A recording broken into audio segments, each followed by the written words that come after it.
What's up everyone? As you can see, Fusion Strike has entered the Pokemon TCG, and there are some pretty cool cards in the set. So today we're going to take a look at the top 10. Let's get straight to it.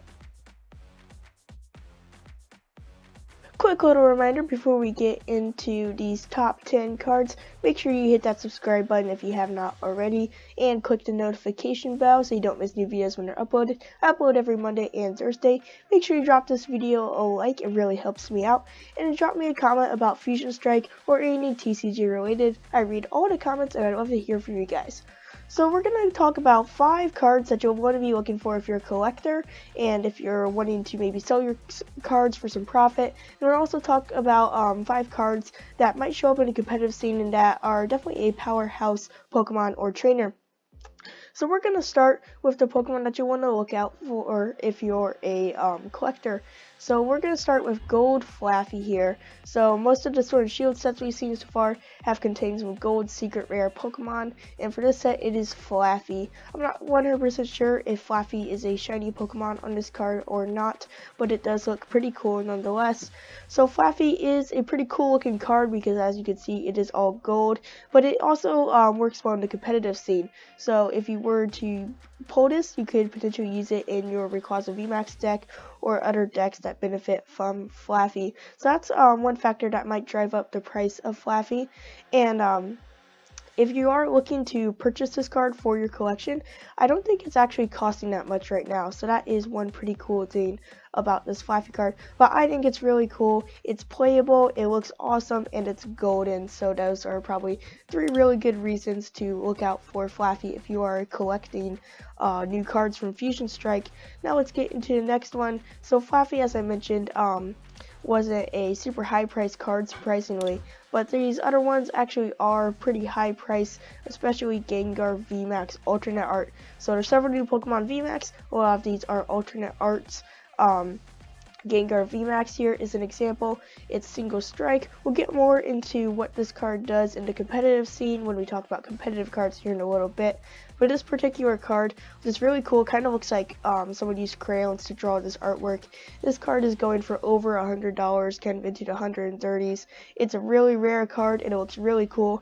And Gengar is one of those Pokemon that we've had for a long time and is a fan favorite. So Gengar V Max here, Dark type, single strike, alternate art, V Max Pokemon. It's super cool and it goes for quite a bunch of money. So if you do pull this one, you might want to consider selling it to potentially buy maybe another booster box of Fusion Strike.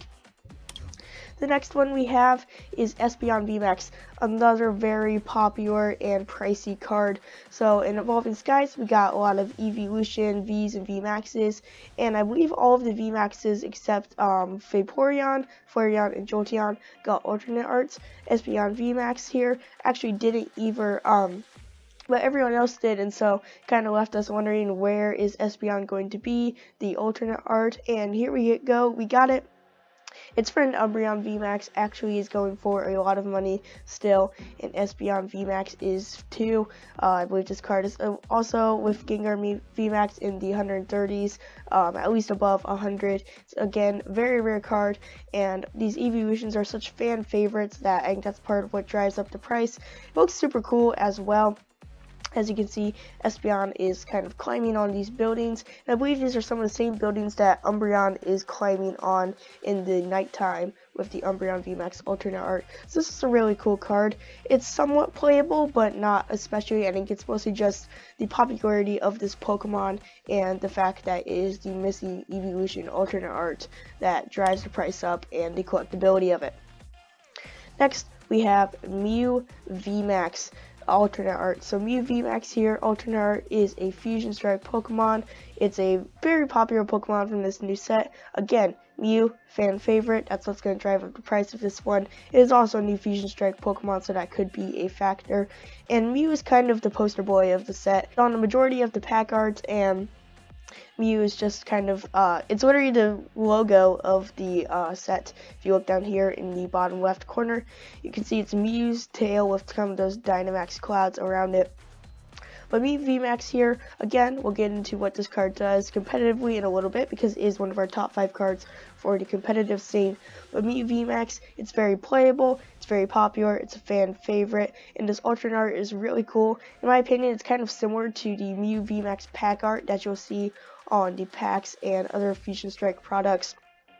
So this is a really cool card, and I believe this one is in the 140s. So again, very expensive, so you might want to look to pull this one rather than try and buy it because it is rather pricey. Okay, so now we'll get into the 5th collectible card, which is actually Shauna Full Art. So Shauna here isn't exactly the most playable card right now because Marnie is basically the same thing, but you get a little bonus effect which makes Marnie just a little bit better. But we might see Shauna a little bit more after Marnie rotates out. But Shauna here says shuffle your hand into your deck and draw 5 cards. Very standard card, can be played, but like I said, not the most playable card. But Shauna is a fan favorite, one of those characters that has been in the TV show and has been in the TCG before. This is actually a card that was printed before in the XY series, but we haven't seen it since. So getting to see Shauna return is pretty cool, and the community thinks that as well because this card is going for around $15 on TCG Player.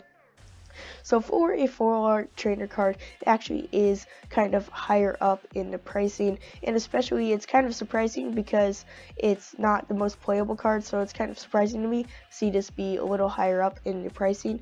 But it is a fan favorite, like I said, and it is a cool card that we might get to see played in some decks after Marnie rotates out. So now let's get into the top 5 competitive cards. So we're going to start with Chandelier V Max. Chandelier V Max is a really cool card and is, in my opinion, one of the most playable cards in this set. 320 HP, Fire type. We haven't seen much from the Fire type Pokemon since Welder rotated out, and I think one of the reasons Chandelier V Max can show up in the competitive scene is because it doesn't necessarily need Welder. It has a very low energy cost, so I think we might see Chandelier V Max has the ability Curse Shimmer. It says as long as this Pokemon is in the active spot, your opponent can't play any Pokemon tool cards from your hand. So there are a lot of tool cards out in the competitive scene right now. Some traders are playing the Tool Jammer item card in their decks, but Curse Shimmer basically does that for you. Tool Jammer nullifies the effects of Pokemon tools. Curse Shimmer just altogether stops them from being played. Unfortunately, it only does occur while Chandelier V Max is in the active spot, but it is an ability that could potentially help you out. Not why I'm including this card in the top 5 though. I want to talk about Max Poltergeist. So Max Poltergeist here only costs 1 fire energy, 1 colorless energy. Like I said, very low attack cost. Not necessarily a need for Welder in here. If you maybe were to use something like Turbo Patch or some other form of accelerated energy, you could get multiple Chandeliers set up relatively fast. But it has Max Poltergeist, very similar to the Poltergeist attack we have seen on previous cards before. A lot of Psychic Pokemon have it. It was very prominent in the Gengar and Mimikyu GX Tag Team card from Team Up that was very popular because of its attack. Poltergeist, and that one did 50 damage for each trainer card in your opponent's hand. Max Poltergeist does 70 damage for each trainer card. If you look at any competitive deck, you will see a lot of the deck is made up of those trainer cards. So Max Poltergeist can hit for a lot of damage, and it makes Chandelier V Max a relatively playable card. I may be looking into some ways to build a deck for this, but as of right now, I just know that Max Poltergeist is a pretty solid attack. Now let's talk about some of those Pokemon that I mentioned we would be talking about in a little bit. Gengar V Max. So as I mentioned with the alt art, it's very playable, which drives up the price. So obviously the alt art is very expensive, but Gengar V Max on its own is also going to be kind of expensive because it is super playable. So it's a dark type Pokemon and it is single strike. That is a great combination to have. If you have a dark type Pokemon, then and it's single strike, it means it can benefit from single strike energy. Single strike energy can go into other single strike decks, but it works especially well with dark and fighting type single strike Pokemon because it can pay for their attacks and boost their damage. So Gengar V Max here has pretty sweet attack, fear, and panic. It does 60 damage for each of your opponent's Pokemon V and GX in play. Mostly it's just going to be counting Pokemon V in the standard format because we don't have Pokemon GX anymore. But Fear and Panic could hit for some pretty big damage. When I saw this attack initially, I thought of Eternatus. So Eternatus likes to load up the bench with a lot of Crobat V. And if you were to use Fear and Panic, you could potentially OHKO Eternatus because there's usually at least 5 Pokemon V on field against an Eternatus deck. And the same goes for a lot of other decks. Pokemon V and Pokemon V Max are where it's at right now. They are the most powerful and most biggest, strongest Pokemon there are right now. So players like to use a lot of them. That means Gengar V Max can really benefit from its Fear and Panic attack. That can hit for some pretty big damage, and it only costs 2 Darkness Energy. And like I mentioned, if you use Single Strike Energy, it'll boost that damage even further. Gmax Swallow Up hits for 250 for 3 Darkness Energy. This is a good attack to use if your opponent isn't playing a lot of Pokemon V, so you can't necessarily benefit from Fear and Panic. Unfortunately, you won't be able to use any attack on Gengar V Max after you use Gmax Swallow Up, but if you were to maybe use a switch or something, you could bring up another Gengar V Max and use Fear and Panic or Gmax Swallow Up.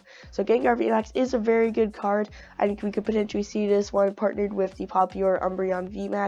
They're both Single Strike Dark type Pokemon. I think that would be a pretty cool combo to see. Now let's talk about Mew V Max. So Mew V Max is one of these new Fusion Strike Pokemon. Fusion Strike Pokemon in the set is supposed to be kind of a blend of Rapid Strike Pokemon and Single Strike Pokemon. Doesn't necessarily mean they are better, because there are some pretty good Rapid Strike, and like we just saw with Gengar V Max, some pretty good Single Strike Pokemon in the set.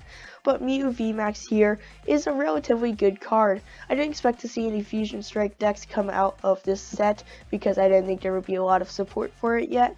But Mew V Max does have its own kind of deck being established right now because of its Cross Fusion Strike attack. So it costs 2 colorless energy. It says choose one of your bench Fusion Strike Pokemon's attacks and use it as this attack. Very similar to the Mewtwo and Mew GX Tag Team card. Most of the Mew and Mewtwo cards I've noticed like to copy their friends' attacks and use them as the attack. So Mew VMAX here can copy all of your Fusion Strike Pokemon's attacks, and the big thing that stands out is you don't necessarily need the energy to use those attacks. So one example is there's an Celeborn in the set. It's a grass type Pokemon, needs grass energy to use its attack, but if you attach maybe even fire energy onto Mew VMAX and use Cross Fusion Strike, you could still use a Celeborn's attack. It also could potentially benefit if you use a Cross Fusion Strike on an attack that costed more than 2 energy. So maybe Genesect V's Techno Blast usually requires 3 energy, but if you use Cross Fusion Strike to copy that attack, you could use it for just 2. Mew VMAX also has the Max Miracle attack for 2 Psychic Energy, hits for 130, and is not affected by any effects on your opponent's active Pokemon. So Mew VMAX is a pretty playable card, and if you slotted in a lot of different Fusion Strike Pokemon into your Mew VMAX deck, give you a lot of options and potentially the upper hand. Now let's look at my favorite card from this set. Not necessarily this version, I think the alternate art of this card is really cool, but it's Inteleon VMAX.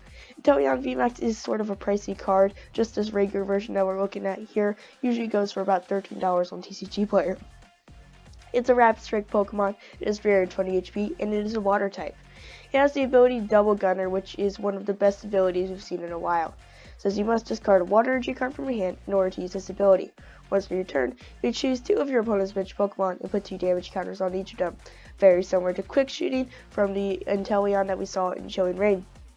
But Double Gunner is just about a little better. So obviously it does come at the cost of discarding a Water Energy that can easily be searched out with Capacious Bucket, easily retrieved with Trading Court. And then you get to throw 2 damage counters on 2 of your opponent's bench Pokemon, and it is restricted to the bench. That's one thing to point out. You aren't able to hit the active Pokemon with Double Gunner, whereas you can with the Inteleon from Chilling Reign, but you do get the benefit of getting to hit 2 Pokemon. Gmax Spiral is the attack on here. 1 Water Energy, 1 colorless, hits for 70, plus 70 if you put an energy attached to Inteleon VMAX back into your hand. So you could have 2 water energy on here, pull it back into your hand, hit for 140, or what you could do is throw a Rapid Strike energy on here because this is a Rapid Strike Pokemon, hit for 140, puts Rapid Strike energy back into your hand, and then we get into how the Inteleon V Max Gigantamax Rapid Strike deck works, and that is Cheryl. So Cheryl is a trainer card that can heal all damage from one of your Pokemon, but then it comes at the cost of discarding all energy from that Pokemon. That doesn't mean you have to have energy on that Pokemon. So Inteleon VMAX, we hit for 140, energy goes back into our hand, the Rapid Strike energy, and then we can use Cheryl to heal the damage that our opponent puts on Inteleon. This makes Inteleon hard to knock out, and it allows us to take advantage of Gmax Spiral. Normally Gmax Spiral might not be the greatest attack because it doesn't have the damage output that other attacks do, but because we're able to take our time and heal the damage on Inteleon, we can take advantage of Gmax Spiral in the combination of Gmax Spiral plus Rapid Strike energy. If you take a look at deck list for the Inteleon VMAX Rapid Strike deck, it does still play that Inteleon Evolution Chain with Sabo, Drizzile, and then usually just 1 Shady Dealings Inteleon and 1 Chilling Rain Inteleon to finish it out alongside a 4-4 line of Inteleon VMAX and usually a 1-1 Octillery. But this is a very powerful card. Inteleon V Max Gigantamax is one of my favorite cards now. I think it's super cool. I love the artwork on here, and I'm looking forward to potentially building this deck. Now we have one more card to get to, and it's just a regular old trainer card. Adventurous Discovery here is, in my opinion, a really broken card. It says search your deck for up to 3 Pokemon V, reveal them, and put them into your hand. This is a supporter card, and while it does take up your supporter for the turn, it allows you to search your deck for 3 crucial Pokemon. As I mentioned, a lot of decks revolve around those Pokemon V and V Max, and Adventurous Discovery can actually help you find both of them. So right now, as of time of recording, we have 3 different types of Pokemon V. Pokemon V, Pokemon V Max, and Pokemon V Union. All of those Pokemon have V in their name, which allows them to be searched out with Adventurous Discovery, which is huge. We will also be getting Pokemon V Star in the next set after Fusion Strike, Pokemon Sword and Shield Brilliant Stars, and Adventurous Discovery will allow you to search your deck for those as well. I think this card is really good for the V Union decks because it allows you to go grab 3 of the 4 cards you need to get a Pokemon V Union into play. And it also works well in any deck that's using Pokemon V Max because it can help you find basics as well as the V Maxes. That was my breakdown of the top 10 cards for Fusion Strike, 5 of the most collectible and 5 of the most playable. If you enjoyed this content, make sure you subscribe to the channel and hit the notification bell so you don't miss new similar content when it comes out. Make sure you give this video a like for Fusion Strike. I think it's a pretty sweet set, mostly because of that Inteleon VMAX card. And drop me a comment, let me know what you think about the 10 cards we went over today, and what you think about the set Fusion Strike in general. That's it for me. I'll see you guys next time. Goodbye, trainers.